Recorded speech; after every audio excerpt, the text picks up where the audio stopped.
Estamos en Noticias 3.0 conversando con Aram Aronian, periodista, veterano periodista latinoamericano, uruguayo, creador que nos contaba recién cómo había sido la creación de dos hitos del periodismo latinoamericano.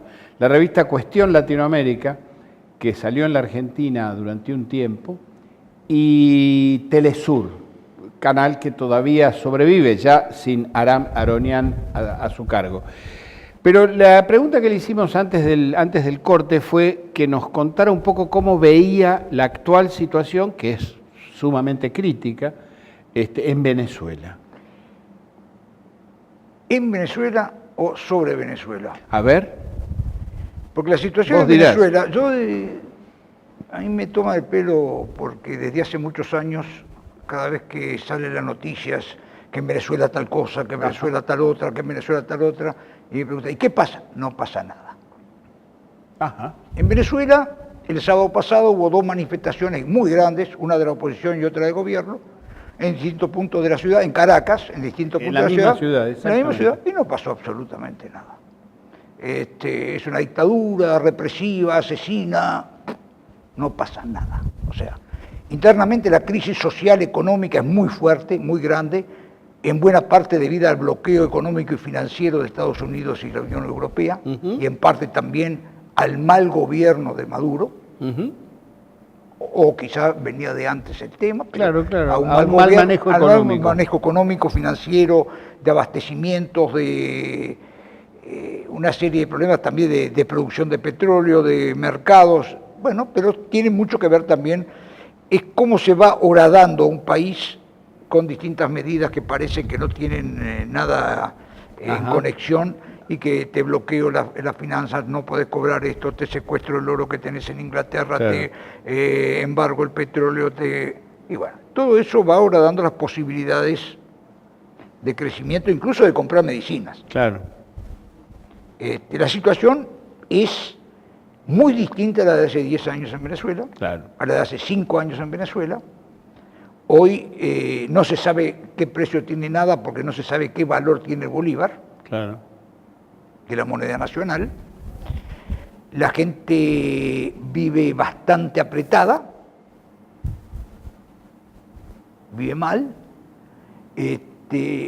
pero también está muy cansada de 20 años de protestas de una oposición que no da ningún programa, ningún futuro y nada, y lo que ha dejado es promesas que terminaron en muertes en el 2014, en el 2017, más de 200 muertos. Con las guarimbas. Con las guarimbas, con el terror callejero. Claro. Que también eso sirvió, ya se cae Chávez, se cae Maduro, empecemos con el golpe de Estado del 2002. Exacto. O sea, es una continuación permanente de agresiones. ¿Qué es lo que va a suceder? No tengo la menor idea. No, bueno, eso es más difícil. Eso es más difícil. Pero hay peligro de una intervención militar, peligro hay siempre en cierto sentido, pero hay un peligro inminente de una intervención militar. Mirá, según lo que dice el señor presidente de Estados Unidos, es inminente. Según lo que dice el presidente de Colombia, es inminente. Según lo que dice el boca abierta del presidente de Chile, hasta quiere ir a la fiesta. Sí. Yo lo que creo es que Estados Unidos, en toda esta perorata de agresión verbal y de chantaje militar, claro, está perdiendo socios. La Unión Europea le está dando la espalda. Creo que en Latinoamérica quedó un grupo reducido de países que lo apoyan. Bien lo de Uruguay, ¿no? Bien lo de Uruguay.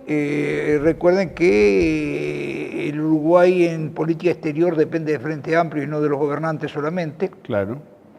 Es una coalición que todavía tiene ciertos principios y los respeta. El nuevo gobierno de México ha vuelto a los principios de la doctrina Miranda, que siempre tuvo el PRI en sus comienzos. Claro, claro. No hay que extrañar, el CARICOM se mantiene, dice, si hoy es Venezuela, mañana nos comen a nosotros.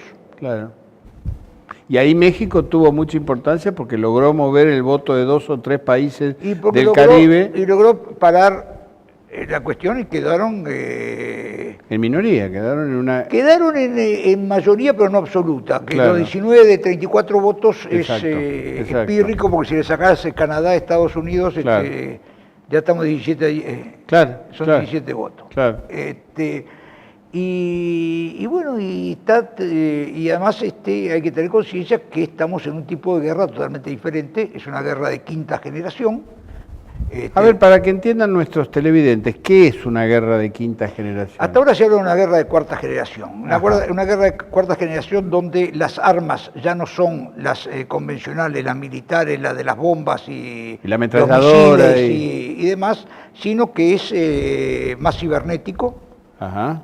donde todo está manejado por lo digital, lo Ajá. cibernético y demás, y donde se basa sobre todo en el terror mediático, Ujú. en la creación de imaginarios colectivos para imponer lo que antes necesitaban las Fuerzas Armadas para dar golpe de Estado en la Argentina, en Uruguay, donde sea, o en Chile. Hoy necesitan solamente el control de los medios de comunicación y el control de las redes digitales. Ujú. Las herramientas y las armas son muy diferentes. Esa es la guerra de cuarta generación, que va dirigida a la percepción de la persona, a crear imaginarios colectivos y no a raciocinio de la gente. Ujú. Yo te repito 1000 veces de que Maduro es un dictador sanguinario. Yo estoy convencido que Maduro es un dictador sanguinario. Claro. Ahora, no tengo por qué saber que es un dictador ni a quién mató.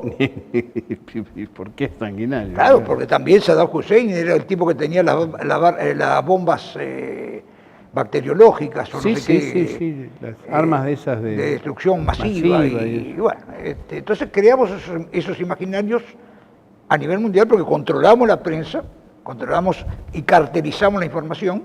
Cartelizar quiere decir que todos dicen exactamente lo mismo, lees Clarín, La Nación, El Comercio, todos dicen exactamente lo mismo porque llega el pensamiento único es único y se tiene que ceñir a eso. A eso están saliendo algunos críticos incluso en Estados Unidos, el Wall Street Journal, por ejemplo, donde habla de un fracaso total de esta payasada de Trump con su títere Guaidó. Sí. Más o menos eso es lo que dicen los periodistas del Wall Street Journal. Una payasada, dice. Sí, dice algo así como que no salió la payasada. Claro, claro. Y el tema de la guerra de quinta generación es que antes eran los estados que manejaban esa guerra. Sí. Hoy ya no son los estados. Ya son las empresas transnacionales, las grandes corporaciones, las megacorporaciones. No olvidemos que las 5 grandes empresas de comunicación e información son sociedades anónimas financieras. Claro. Es el capital financiero el que domina todo eso. Y son las que le venden la información a los estados. Claro. Es una situación como las guerras previo a la aparición de los estados nacionales. Eso es lo que estamos tratando de hacer, de dibujar un mapa donde no haya estados nacionales, Claro.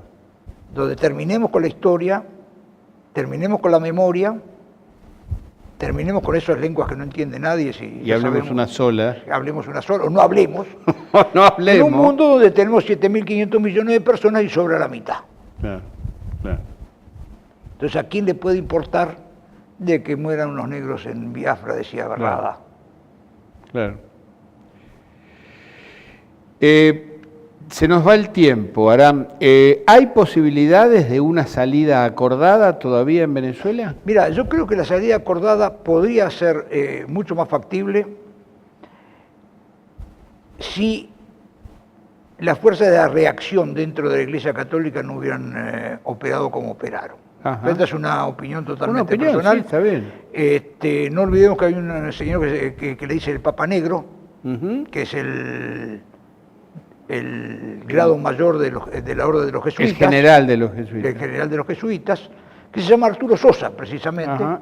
que fue rector de la Universidad Católica de Venezuela, y es el papá de todos estos obispos que manejan el episcopado venezolano y que ha sido, digamos, el think tank de la oposición venezolana. Ajá. Y que han apretado en el Vaticano, que tiene un sector reaccionario muy grande todavía, Ajá. para que inmovilizar, digamos, al Papa en eso. A Bergoglio, que estaría más proclive a una... A un entendimiento, a una salida humanitaria real, digamos. Claro. Acá, si nosotros vamos a una comparación en el norte de Santander, en Colombia, debe haber mucha más hambre que en lo que pasa en Venezuela. Claro, obviamente. Y para no hablar de Haití. No, en Haití ya lo hicieron en bolsa. Eso es lo que quiere hacer con Venezuela ahora. Claro. Eliminarlo. Claro. Eliminaron Panamá en el 89, claro. Eliminaron Haití sucesivamente y los negros siguen viviendo o sobreviviendo. Claro. Y ahora hay que terminar con el virus bolivariano, que amenazó con extenderse a toda América Latina.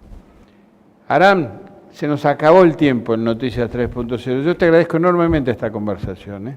Siempre a disposición, Julio. Gracias. Fue Aram Aronian. Le dije que era un veterano periodista latinoamericano y que la conversación con él iba a ser muy rica y creo que no lo he defraudado ni nos defraudó Aram. Seguimos en Noticias 3.0.